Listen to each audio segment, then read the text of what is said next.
കാറ്റത്തെ കിളിക്കൂട് സീരിയലിന്റെ latest episode review ആണ് പറയുന്നത്. അങ്ങനെ നിധി ജോലിക്ക് പോകാൻ തുടങ്ങുന്നതാണ് കാണിക്കുന്നത്. ഒരു ദിവസം ജോലി കഴിഞ്ഞ് തിരികെ വരുന്ന വഴിക്ക് തന്നെ നിധി പെട്ടെന്ന് ആ ഒരു കാഴ്ച കണ്ട് ആകെ ഞെട്ടിപ്പോയി. നികേഷിന്റെ അമ്മയെ പോലെ തന്നെയുള്ള ഒരു സ്ത്രീയാണ് അവൾ അവിടെ വെച്ച് കാണുന്നത്. നിധിക്ക് ആകെപ്പാടൊരു സംശയമായി. അവൾ അതിനെക്കുറിച്ച് തന്നെ ആലോചിച്ച് വീട്ടിലേക്ക് എത്തി ഭാസ്കരനോട് കാര്യം തിരക്കി. പക്ഷേ ഭാസ്കരനാണെങ്കിൽ അവളുടെ അടുത്തേക്ക് പോലും വരുന്നില്ല. നിധിക്ക് ഉറപ്പായിരുന്നു ഇത് തിരുവനന്തപുരത്ത് എവിടെയോ നികേഷിന്റെ അമ്മയുണ്ട് എന്ന്.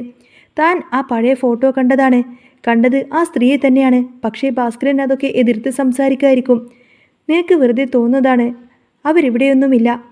അങ്ങനെയൊക്കെ പറഞ്ഞുകൊണ്ട് തന്നെ ഭാസ്കരൻ ഒഴിഞ്ഞു മാറി. പക്ഷേ ഭാസ്കരൻ എന്തൊക്കെയോ കള്ളം പറയുന്നുണ്ട് എന്നും കാര്യങ്ങളൊക്കെ ഒളിക്കുന്നുണ്ട് എന്നും നിധിക്ക് തോന്നി തുടങ്ങി. എങ്ങനെയെങ്കിലും ഈ പരിസരത്ത് എവിടെയെങ്കിലും അവരുണ്ടോ എന്ന് കണ്ടെത്താൻ തന്നെ നിധി തീരുമാനിച്ചു. വെറുതെ ഇരുന്നിട്ട് കാര്യമില്ല, അച്ഛനെ കൊണ്ട് തന്നെ സത്യം പറയിപ്പിക്കണമെന്നായിരുന്നു അവളുടെ മനസ്സ്. പിന്നീട് നിധി എന്തെങ്കിലും ചോദിക്കുമോ എന്ന് പേടിച്ച് ഭാസ്കരൻ അവളുടെ മുന്നിലേക്ക് വരാതെ ഒളിച്ചു നടക്കാൻ തുടങ്ങി. നിധിക്ക് അത്യാവശ്യം ബുദ്ധിയൊക്കെയുള്ള കൂട്ടത്തിലാണ്. അപ്പോൾ അവൾ എല്ലാം കണ്ടുപിടിക്കുമോ എന്നൊരു പേടി ഭാസ്കരൻ്റെ മനസ്സിലുണ്ടായിരുന്നു. ഈ സമയത്തിന് സുധീഷ് സുഭാഷിൻ്റെ അടുത്തേക്ക് ചെന്ന് കാര്യം അവതരിപ്പിച്ചു. സുഭാഷേട്ടാ, നമുക്ക് എത്രയും പെട്ടെന്ന് ആ ബാത്റൂമിൻ്റെ പണിയൊന്ന് സെറ്റ് ചെയ്യണം. ഇനിയിപ്പോൾ അത് നീട്ടിക്കൊണ്ടുപോയാലൊന്നും പറ്റില്ല. എത്ര കാലമാണെന്ന് വെച്ചാൽ നമ്മളെല്ലാവരും ഉപയോഗിക്കുന്ന ആ ഒരു ബാത്റൂം തന്നെ നിധിയും യൂസ് ചെയ്യുന്നത്. അവൾക്കായിട്ട് നല്ലൊരു ബാത്റൂം പണിയണം. നമ്മൾ നേരത്തെ ഇതിനെക്കുറിച്ച് സംസാരിച്ചതല്ലേ എന്ന് സുധീഷ് ചോദിച്ചപ്പോൾ സുഭാഷ് അത് സമ്മതിച്ചു. ഉമ്മറത്തിനോട് ചേർന്ന് സാധനങ്ങളൊക്കെ ഇട്ടുവെച്ചിരിക്കുന്ന ആ ഒരു ചെറിയ റൂം തന്നെ പണിയാൻ തീരുമാനിച്ചു. പക്ഷേ പണിക്കാരൊക്കെ വീട്ടിലേക്ക് വന്നതും ഗംഗാധരൻ അവിടെ പ്രശ്നമുണ്ടാക്കാൻ വേണ്ടി എത്തി. അയാൾ വന്നിട്ട് വീണ്ടും അങ്ങ് വെല്ലുവിളി തുടങ്ങുകയാണ്. നിധി അപ്പോൾ ജോലിക്ക് പോയിരുന്നു. സുധീഷും നികേഷും ഒക്കെ അവിടെ ഉണ്ടായിരുന്നു. ഭാസ്കരൻ പുറത്തേക്ക് ഇറങ്ങി ചെന്നു. അന്നേരം ഗംഗാധരൻ പറഞ്ഞു, ഞാൻ കോടതിയിൽ പോയിട്ടൊരു കേസ് കൊടുക്കും. സ്റ്റേ ഉള്ള വീട്ടിൽ നിന്നും ചെയ്യാൻ പറ്റില്ല എന്ന് നിങ്ങൾക്കറിയില്ലേ? അങ്ങനെ ചോദിച്ചുകൊണ്ട് തന്നെ വലിയ ബഹളം വെച്ചു. സുഭാഷും സുധീഷും ഒക്കെ പറഞ്ഞു നോക്കിയെങ്കിലും അയാൾ കേൾക്കുന്നില്ല. ഒടുവിൽ ഭാസ്കരൻ നൈസായി അങ്ങ് ഗംഗാധരൻ്റെ കൈ പിടിച്ചിട്ട് ഇങ്ങോട്ടേക്ക് വന്നേ ഒരു കാര്യം പറയാമെന്ന് പറഞ്ഞങ്ങ് മാറ്റി നിർത്തി. എന്നിട്ട് പറഞ്ഞിട്ട്, ദേ മര്യാദയ്ക്ക് ഇവിടെ നിന്ന് പോകുന്നതാണ് നിങ്ങൾക്ക് നല്ലത്. ഇല്ലെങ്കിൽ നിങ്ങൾ ശരിക്കും അങ്ങ് നാണം കെട്ടുപോകും. ഗംഗാധരന് ആദ്യം ഒന്നും തന്നെ മനസ്സിലായില്ല. അന്നേരം ഭാസ്കരൻ ഓർമ്മിപ്പിച്ചു, നിങ്ങളുടെ പെങ്ങളുടെ മോൾ സുനന്ദയുടെ കല്യാണത്തലേന്ന് ഇവിടെ വന്ന് സുഭാഷിനെ കല്യാണം കഴിക്കണമെന്ന് പറഞ്ഞു നിന്ന കഥകളൊക്കെ എനിക്കറിയാം. ഇപ്പം അവളെ എവിടെയാണ് കെട്ടിച്ചു വിട്ടിരിക്കുന്നത് എന്ന് ആ ഒരു സ്ഥലമൊക്കെ എനിക്ക് നന്നായിട്ടറിയാം. അതൊക്കെ പറഞ്ഞു തന്നിട്ടാണ് അവൾ പോയിരിക്കുന്നത്. ഇനിയും കളി തുടർന്നു കഴിഞ്ഞാൽ ഞാൻ നേരെ സുനന്ദയുടെ വീട്ടിലേക്ക് അങ്ങ് കയറി ചെല്ലും. സുഭാഷുമായിട്ടുള്ള പഴയ പ്രണയബന്ധത്തെക്കുറിച്ചൊക്കെ ഞാൻ അവിടെ എല്ലാവരോടും പറയും. അവളുടെ ജീവിതം അതോടുകൂടെ നശിക്കും. അത് വേണോ എന്നൊരൊറ്റ ചോദ്യം അങ്ങ് ചോദിക്കാണ്. അതോടുകൂടെ തന്നെ ഗംഗാധരൻ അങ്ങ് ഫ്ലാറ്റായി. പിന്നീട് ഗംഗാധരൻ ഒന്നും പറഞ്ഞില്ല. ഭാസ്കരൻ ചിലപ്പോൾ ഇതൊക്കെ ചെയ്യുമെന്ന് അയാൾക്ക് ഉറപ്പായിരുന്നു. ഒടുവിൽ ഗംഗാധരൻ വല്ലാതെ നാണം കെട്ട് അവിടെ നിന്നും മടങ്ങി. ഭാസ്കരൻ എന്താണ് അയാളോട് പറഞ്ഞത് എന്ന് സുഭാഷിനും സുധീഷിനും ഒന്നും മനസ്സിലായിരുന്നില്ല. പക്ഷേ കാര്യങ്ങൾക്കൊക്കെ ഒരു തീരുമാനമായി എന്ന് അവർക്ക് ഉറപ്പായി. പിന്നീട് ജോലിസ്ഥലത്ത് വെച്ച് നിധിയോട് ഒരു മാളിൻ്റെ പ്ലാന് വരയ്ക്കാൻ വേണ്ടി മാനേജർ പറഞ്ഞു. നിധി അത്യാവശ്യം നല്ലൊരു പ്ലാനൊക്കെ വരച്ചു കൊടുത്തു. പക്ഷേ അവിടെ കമ്പനി തുടങ്ങിയിരിക്കുന്ന ആ 2 മാനേജർമാരിൽ ഒരാൾ വലിയ ചൂടനായിരുന്നു. അയാൾ ആ പ്ലാന് നോക്കിയിട്ട് നിധിയെ കണക്കിനങ്ങ് ചീത്ത പറഞ്ഞു. ഇങ്ങനെയാണോ ഒരു പ്ലാന് വരയ്ക്കുന്നത്? നിങ്ങൾ വലിയ ഗോൾഡ് മെഡലിസ്റ്റ് ആണെന്നൊക്കെ പറഞ്ഞിട്ട് ഇതാണോ ഒരു മാള്? അടിയന്തര ഘട്ടത്തിൽ പുറത്തിറങ്ങാനുള്ള എക്സിറ്റ് പോലുമില്ല ഇതിൽ. നിങ്ങൾ എന്തായി ചെയ്യുന്നത് എന്നൊക്കെ ചോദിച്ചുകൊണ്ട് തന്നെ അയാൾ നിധിയെ വല്ലാതെ ശകാരിച്ചു. നിധിക്ക് വല്ലാത്ത വിഷമമായി. കാരണം അവൾ അത്രക്കധികം ഒന്നും ശ്രദ്ധിച്ചിട്ടുണ്ടായിരുന്നില്ല. നിധി കരയുന്നത് കണ്ടപ്പോൾ അയാൾ പറഞ്ഞു, സാരമില്ല, ഈ തവണ ഇങ്ങനെ പോട്ടെ. പക്ഷേ ഇനി ഇത് ആവർത്തിക്കാൻ പറ്റില്ല എന്ന് പറഞ്ഞു. നിധി സോറിയൊക്കെ പറഞ്ഞു. ജോലിക്ക് വരുമ്പോൾ കോളേജിൽ പഠിക്കുന്നത് പോലെയല്ല, കൂടുതൽ ശ്രദ്ധിക്കണമെന്ന് അവൾക്ക് അപ്പോൾ തന്നെ മനസ്സിലായി. വൈകുന്നേരം സുധീഷുമായി സംസാരിക്കുമ്പോൾ നിധി ഈ ഒരു വിഷമം പങ്കുവച്ചു. സുധീഷ് ഉടനെ അങ്ങ് ചൂടായി. ആരാണ് അയാൾ? ഞാൻ വന്ന് അയാളോട് ചോദിക്കാം. അയാൾ നിന്നെ ചീത്ത പറഞ്ഞോ എന്നൊക്കെ ചോദിച്ചുകൊണ്ട് തന്നെ ദേഷ്യപ്പെടാണ്. നിധി പറഞ്ഞു, ചീത്തയൊന്നും പറഞ്ഞില്ല, കാര്യങ്ങളൊക്കെ പറഞ്ഞു തന്നതാണ്. ഇനി ഞാൻ ശ്രദ്ധിച്ചോളാമെന്ന് പറഞ്ഞു. പക്ഷേ സുധീഷിൻ്റെ മനസ്സിൽ നിധിയെ അയാൾ വല്ലാതെ വിഷമിപ്പിച്ചു എന്നായിരുന്നു ചിന്ത. അന്ന് രാത്രി എല്ലാവരും ഭക്ഷണം കഴിക്കാനിരിക്കുമ്പോൾ സുഭാഷിൻ്റെ ഫോണിലേക്ക് സുനന്ദ വിളിച്ചു. നികേഷ് അത് കണ്ടിട്ട് പറയുന്നുണ്ട്, ഇവളിത് എന്തിനാ ഇപ്പോൾ വിളിക്കുന്നത്? കല്യാണം കഴിഞ്ഞില്ലേ എന്ന്. സുഭാഷ് പറയുന്നുണ്ട്, അവൾ ഇടയ്ക്കിടയ്ക്ക് വിളിക്കാറുണ്ട്, ഞാൻ എടുക്കാറില്ല എന്ന്. പക്ഷേ നിധി പറഞ്ഞു, ചിലപ്പോൾ അവിടുത്തെ വിശേഷങ്ങൾ പറയാൻ വേണ്ടി വിളിക്കുന്നതായിരിക്കാമെന്ന്. വീണ്ടും കോൾ വന്നപ്പോൾ വീഡിയോ കോളായിരുന്നു. അപ്പോൾ നിധി തന്നെ ഫോൺ എടുത്തു.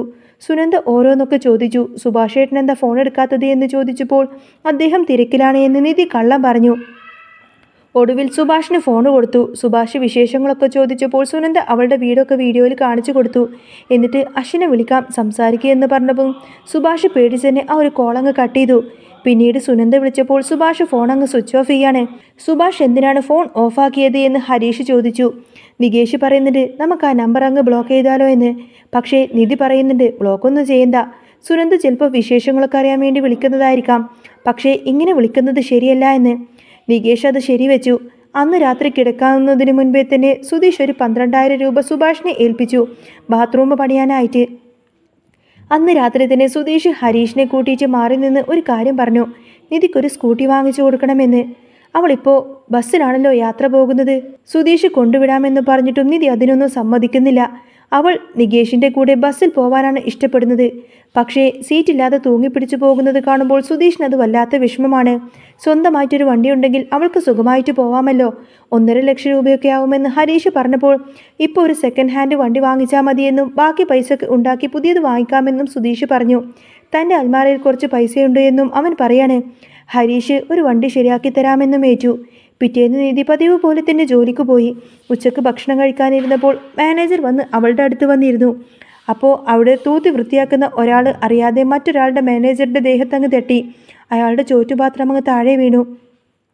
അതിൻ്റെ പേരിൽ അയാൾ ആ ഒരു പാവത്തിനെ കുറേ അധികം ദേഷ്യപ്പെടുകയാണ്. അത് കണ്ടപ്പോൾ നിധിക്ക് വല്ലാത്ത സങ്കടമായി. ആ സമയത്തിന് സുധീഷ് അവളെ വിളിക്കുന്നുണ്ട്. അവിടെ ആരോ ഒച്ച വെക്കുന്നത് കേട്ടപ്പോൾ സുധീഷ് വിചാരിച്ചു നിധി ആരോ വഴക്ക് പറയുകയാണെന്ന്. നിധി പെട്ടെന്ന് തന്നെ ഫോണങ്ങ് കട്ട് ചെയ്തു. സുധീഷ് ആകെ ടെൻഷനായി. വീണ്ടും വിളിച്ചു. നിധി ഫോൺ സൈലൻ്റ് ആക്കി വെച്ച് ജോലി തുടർന്നു. കുറേ കഴിഞ്ഞപ്പോൾ സുധീഷ് നേരെ കമ്പനിയിലേക്ക് അങ്ങ് ചെന്നു. സെക്യൂരിറ്റിയോട് എൻ്റെ ഭാര്യയെ കാണണമെന്ന് പറഞ്ഞ് അകത്തേക്ക് കയറി. നിധിയെ കണ്ടപ്പോൾ അവൻ ബഹളം വെക്കാൻ തുടങ്ങി. ആരാ നിന്നെ ചീത്ത പറഞ്ഞത്? ഞാൻ കേട്ടല്ലോ നിന്നെ ചീത്ത പറയുന്നത് എന്നൊക്കെ ചോദിച്ചുകൊണ്ട് തന്നെ അവൻ അവിടെ വന്ന് വല്ലാതെ സീനുണ്ടാക്കി. മാനേജർ വന്ന് നിധി അങ്ങ് ചീത്ത പറഞ്ഞു. ഇതൊരു ഓഫീസാണ്, വീട്ടുകാരെ വിളിച്ചു വരുത്താനുള്ള സ്ഥലമില്ല എന്ന് പറഞ്ഞിട്ട് അവളെ അങ്ങ് നാണം കെടുത്തി. നിധിക്കത് വല്ലാത്ത വിഷമമായി. സുധീഷിനോട് അവിടെ നിന്നും പോവാൻ അവൾ പറഞ്ഞു. മാനേജറോട് നിധി ക്ഷമ ചോദിച്ചു. വൈകുന്നേരം വീട്ടിലേക്ക് വന്നപ്പോൾ സുധീഷ് വലിയ കാര്യത്തിൽ ചോദിച്ചു, എങ്ങനെയുണ്ടായിരുന്നു എൻ്റെ പെർഫോമൻസ് എന്ന്. നിധി വല്ലാതെ നിങ്ങൾ ദേഷ്യപ്പെട്ടു.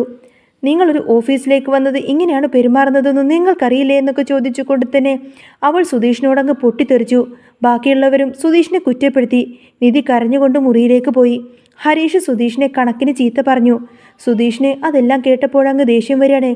അവർ തമ്മിൽ വലിയ വഴക്കായി. അന്ന് രാത്രി സുധീഷ് അവിടെ നിന്നില്ല. കാറ് റോഡ് സൈഡിൽ പാർക്ക് ചെയ്ത് അതിനകത്ത് തന്നെ അങ്ങ് കിടന്നുറങ്ങി. പിറ്റേന്ന് നിധി വിളിച്ച് വന്നില്ലെങ്കിൽ ചീത്ത പറയുമെന്ന് പറഞ്ഞപ്പോൾ അവൻ ഉടനെ വരാമെന്ന് പറഞ്ഞു. പക്ഷേ വരുന്ന വഴിക്ക് വണ്ടി ഒരു ബൈക്കിലിടിച്ചു. അത് വലിയ ഒച്ചപ്പാടായി. പോലീസ് വന്ന് സുധീഷിനെ നേരെ സ്റ്റേഷനിലേക്ക് കൊണ്ടുപോയി. സുഭാഷും ഹരീഷും നിധിയൊക്കെ അങ്ങോട്ടേക്ക് എത്തി. ആ ബൈക്കുകാരൻ വിട്ടുകൊടുക്കാനൊന്നും തയ്യാറായിരുന്നില്ല. സുധീഷ് പോലീസുകാരനോട് ദേഷ്യപ്പെട്ടപ്പോൾ അവനെ ലോക്കപ്പിലിട്ടു. അവസാനം തോമസ് ഏട്ടൻ വന്ന് സംസാരിച്ചുകൊണ്ടാണ് കാര്യങ്ങളൊക്കെ ഒരുവിധം അങ്ങ് ശരിയാക്കിയത്. 50,000 രൂപ കൊടുത്താൽ മാത്രമേ അയാൾ പരാതി പിൻവലിക്കുള്ളൂ എന്ന് പറഞ്ഞു. ഹരീഷ് അപ്പോൾ തന്നെ സുധീഷ് വണ്ടി വാങ്ങാൻ വെച്ചിരുന്ന് ആ ഒരു പൈസ എടുത്ത് നൽകി. ഒടുവിൽ സുധീഷിനെ വിട്ടയച്ചെങ്കിലും പോലീസ് ലൈസൻസ് അങ്ങ് വാങ്ങിവെച്ചു. വീട്ടിലേക്കെത്തിയ സുധീഷ് അൽമാരയിൽ പൈസ കാണാതെ ഹരീഷിനോട് തട്ടിക്കയറി. നിന്നെ പുറത്തിറക്കാൻ വേണ്ടിയിട്ടാണ് ഞാൻ ആ പൈസ എടുത്തു കൊടുത്തത് എന്ന് ഹരീഷ് പറഞ്ഞിട്ടും അവൻ വഴക്കിട്ടു.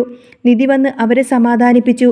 ഒടുവിൽ നിധിക്കൊരു സ്കൂട്ടർ വാങ്ങിച്ചു നൽകണമെന്ന ലക്ഷ്യത്തോടു കൂടി തന്നെ സുധീഷ് വീണ്ടും ഹരീഷിനോട് സംസാരിച്ചു. ഹരീഷ് തൻ്റെ വർക്ക്ഷോപ്പിലെ ഒരു സെക്കൻഡ് ഹാൻഡ് സ്കൂട്ടി അവൻ ശരിയാക്കി കൊടുത്തു. അത് വലിയൊരു സർപ്രൈസ് ഗിഫ്റ്റായി സുധീഷ് വീട്ടിലെത്തിച്ച് നിധിയെ കാണിച്ചു കൊടുത്തു. പക്ഷേ അപ്പോഴാണ് ആ ഒരു വലിയ സത്യം പുറത്തു വരുന്നത്. നിധിക്ക് സ്കൂട്ടി ഓടിക്കാൻ അറിയില്ല. സുധീഷ് വിചാരിച്ചത് നിധി വലിയ വീട്ടിലെ പെൺകുട്ടിയല്ലേ, അതുകൊണ്ട് തന്നെ അവൾക്കെല്ലാം അറിയാമെന്നായിരിക്കും. എല്ലാവരും കൂടി അത് കണ്ട് സുധീഷിനെ കളിയാക്കി ചിരിക്കാൻ തുടങ്ങി. സ്കൂട്ടി ഓടിക്കാൻ അറിയില്ല എന്ന കാര്യം നിധി പറഞ്ഞുവെങ്കിലും സുഭാഷേട്ടനും ഹരീഷേട്ടനും നികേഷൊക്കെ ചിരിയോട് ചിരിയായിരിക്കും. സുധീഷ് ആകെ ചമ്മി നാണം കെട്ടി നിൽക്കുകയാണ്. വണ്ടി വാങ്ങാൻ കാണിച്ച ആവേശം ഒന്ന് തണുത്തപ്പോൾ സുധീഷിന് സങ്കടമായി. ഇത്രയും പൈസ കൊടുത്ത് ഇത് വാങ്ങിച്ചിട്ട് ഇതിപ്പോൾ വെറുതെ ഇരിക്കുമല്ലോ എന്നോർത്തുകൊണ്ട് തന്നെ അവനിങ്ങനെ തലയിൽ കൈവച്ചു. പക്ഷേ നിധി വിട്ടുകൊടുക്കാൻ തയ്യാറല്ലായിരുന്നു. സാരമില്ല സുധീഷേ, നമുക്കിതൊന്ന് പഠിച്ചെടുക്കാമല്ലോ. അങ്ങനെയും പറഞ്ഞ് അവൾ അവനെ സമാധാനിപ്പിച്ചു. അങ്ങനെ അടുത്ത ദിവസം മുതൽ ഹരീഷിൻ്റെ വർക്ക്ഷോപ്പിനടുത്തുള്ള മൈതാനത്ത് വെച്ച് ഡ്രൈവിംഗ് പഠനം തുടങ്ങി നിധി. സുധീഷാണ് ആശാനെ. ആക്സിലേറ്റർ പതുക്കെ കൊടുത്താൽ മതി നിധി എന്ന് അവൻ പറഞ്ഞു. അങ്ങനെ പറഞ്ഞു തീരുന്നതിന് മുൻപേ തന്നെ നിധി വണ്ടി ഒരൊറ്റ കുതിപ്പായിരിക്കും. സുധീഷ് പുറകെ ഓടുന്നു. ഹരീഷും നികേഷും ദൂരെ നിന്ന് കൈകൊട്ടി ചിരിച്ചു. 2-3 ദിവസം വീണ്ടും ഉരുണ്ടും അങ്ങനെ എങ്ങനെയൊക്കെയോ നിധി ആ ഒരു വണ്ടി അങ്ങ് ഓടിച്ചു. ഇതിനിടയിലാണ് നികേഷിൻ്റെ അമ്മയെക്കുറിച്ചുള്ള പുതിയൊരു വിവരം നിധിക്ക് ലഭിക്കുന്നത്. ഓഫീസിലെ ഒരു പുതിയ സൈറ്റ് വിസിറ്റിങ്ങിന് പോയപ്പോൾ ഒരു വൃദ്ധസദനത്തിന് മുന്നിൽ വെച്ചുകൊണ്ട് തന്നെ അവൾ വീണ്ടും ആ ഒരു സ്ത്രീയെ കണ്ടു. ഇത്തവണ അവൾ വിട്ടുകൊടുത്തില്ല. ഓടിച്ചെന്ന് അവരെ തടഞ്ഞു നിർത്തി. സംശയം ശരിയായിരുന്നു, അത് നികേഷിൻ്റെ സ്വന്തം അമ്മ തന്നെയായിരുന്നു. പക്ഷേ അവർക്ക് പഴയ കാര്യങ്ങളൊന്നും തന്നെ ഇപ്പോൾ ഓർമ്മയില്ല. ആരോ കൊണ്ടുവിട്ടതാണെന്നും പേര് പോലും കൃത്യമായി അറിയില്ല എന്നും അവിടെയുള്ളവർ പറഞ്ഞു. നിധി ഈ കാര്യം സുധീഷിനോട് മാത്രം രഹസ്യമായി പറഞ്ഞു. ഭാസ്കരൻ അച്ഛൻ എന്തിനാണ് ഇത് ഒളിപ്പിക്കുന്നത് എന്നൊന്നും അവർക്ക് മനസ്സിലായിരുന്നില്ല. അവർ രണ്ടുപേരും ചേർന്ന് അച്ഛനെ കൊടുക്കാൻ തന്നെ തീരുമാനിച്ചു. ഒരു ദിവസം വൈകുന്നേരം എല്ലാവരെയും വിളിക്കുന്ന സമയത്തിന് നിധി ആ ഒരു സ്ത്രീയുടെ ഫോട്ടോ ഫോണിൽ കാണിച്ചു കൊടുത്ത് ചോദിച്ചു, അച്ഛാ, ഇത് നികേഷിന്റെ അമ്മ തന്നെയല്ലേ? ഇന്ന് ഞാനിവരെ കണ്ടു. അത് കേട്ടപ്പോൾ ഭാസ്കരൻ്റെ മുഖം അങ്ങ് വിളറി. ഭാസ്കരൻ ആകെ വിയർത്തു വിളിച്ചു. ഒടുവിൽ സത്യം പുറത്തു വന്നു. നികേഷിന്റെ അമ്മക്ക് മാനസികമായ ചില ബുദ്ധിമുട്ടുകൾ ഉണ്ടായപ്പോൾ ബന്ധുക്കൾ അവരെ ഉപേക്ഷിക്കാൻ നോക്കിയതാണ് എന്നും അത് നികേഷ് അറിയാതിരിക്കാൻ വേണ്ടിയിട്ടാണ് താൻ അവരെ സുരക്ഷിതമായ ഒരിടത്തേക്ക് മാറ്റിയത് എന്നും അച്ഛൻ പറഞ്ഞു. പക്ഷേ സുനന്ദയുടെ വീട്ടുകാർ ഇതിനിടയിൽ തന്നെ കളിച്ച ചില കളികളാണ് എല്ലാത്തിനും കാരണമായത് എന്നറിഞ്ഞപ്പോൾ സുഭാഷും ഹരീഷും ആകെ ഞെട്ടിപ്പോയി. അവസാനം നിധിയുടെ സ്കൂട്ടി പഠനം പൂർത്തിയായി. അവൾ സ്വന്തമായി സ്കൂട്ടി ഓടിച്ച് നികേഷിന്റെ അമ്മയുടെ വീട്ടിലേക്ക് കൂട്ടിക്കൊണ്ടുവന്നു. അതൊരു വലിയ സർപ്രൈസ് തന്നെയായിരുന്നു എല്ലാവർക്കും. എല്ലാവരുടെയും കണ്ണ് നിറഞ്ഞുപോയി. സുധീഷ് അഭിമാനത്തോടു കൂടി തന്നെ എല്ലാവരെയും നോക്കി പറഞ്ഞു, ഇതാര് വാങ്ങിച്ചു കൊടുത്ത വണ്ടിയാണെന്ന് നോക്കിക്കേ. ആ പഴയ വഴക്കുകളൊക്കെ മാറി വീട്ടിൽ വീണ്ടും സന്തോഷം നിറഞ്ഞു. സുനന്ദയുടെ ശല്യം ഒഴിവാക്കാൻ വേണ്ടി അവളുടെ കള്ളത്തരങ്ങൾ ഭാസ്കരൻ അച്ഛൻ തന്നെ കൈകാര്യം ചെയ്തു. നിധി തൻ്റെ ജോലിയിൽ മിടുക്കിയായി മുന്നേറി. വൈകുന്നേരം സ്കൂട്ടിയിൽ സുധീഷിനെയും പുറകിലിരുത്തി നിധി പോകുമ്പോൾ നാട്ടുകാർക്കൊക്കെ അതൊരു കാഴ്ചയായിരുന്നു. സുധീഷിൻ്റെ മുഖത്ത് അപ്പോഴും പഴയ കള്ളച്ചിരി ഉണ്ടായിരുന്നു. നിധിയും സുധീഷും ഇനി ഒരുപാട് കാലം അങ്ങനെ ഹാപ്പിയായി ജീവിക്കുന്ന നല്ല നല്ല മുഹൂർത്തങ്ങളാണ് കേട്ടോ ഇനിയുള്ളതിൽ നമുക്ക് കാണാൻ പോകുന്നത്. അപ്പോൾ നിങ്ങൾക്ക് ഈ ഒരു ചാനൽ ഇഷ്ടമാവുകയാണെങ്കിൽ സബ്സ്ക്രൈബ് ചെയ്യാനും സപ്പോർട്ട് ചെയ്യാനും മറക്കല്ലേ. നെക്സ്റ്റ് വീഡിയോ ഉടനെ വരാം. ബൈ.